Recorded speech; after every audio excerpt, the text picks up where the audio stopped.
This is Leonotus leonurus. Common name is lion's tail. It's a very nice perennial slash shrub, and I treat it as a perennial. It has orange flowers, as you can see, that show up in the early summer and then a heavy bloom in the fall. You can see here that this is a winter shot of the plant when the older flowers have been left on and need to be deadheaded. And you're going to hear deadheading a lot on these different videos, and deadheading is just simply removing dead flowers. The flat plant blooms on new growth, so what we want to do is lower the canopy of the plant and get it ready for the spring flush of growth, which will become a new bloom cycle. Also want to point out that in colder winter areas where there's frost, a lot of these perennial type shrubs look pretty sparse during the winter, so that's what you're seeing here. But as you see in this close-up, you see a lot of new growth starting to pop, and that's why I like to go in and do its pruning right before it pops so that all of the new growth is going where I want it to.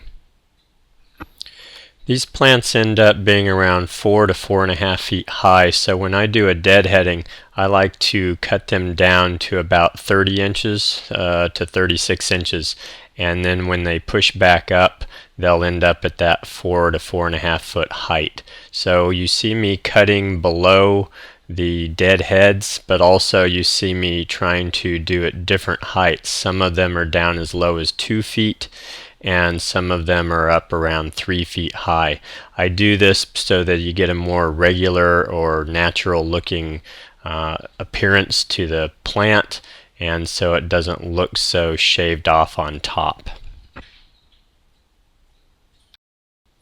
This deadheading should have occurred at the end of fall when these blooms were done and lost their color, and I would do this the same way at the end of the summer bloom. So whenever these bloom cycles happen for you, feel free to deadhead this the same way. Kind of irregular in terms of where you cut, and also well below the bloom area. So here's the finished product. You can see that there's not a lot of foliage left, but the new foliage is starting to push, and within a month or so this plant will be entirely green again and start to move into looking like we'd like it to. Since I originally shot this video, I've since seen this plant in coastal areas like Monterey and Southern California, where they do not get as cold of winter temperatures, and the plant doesn't do this dieback.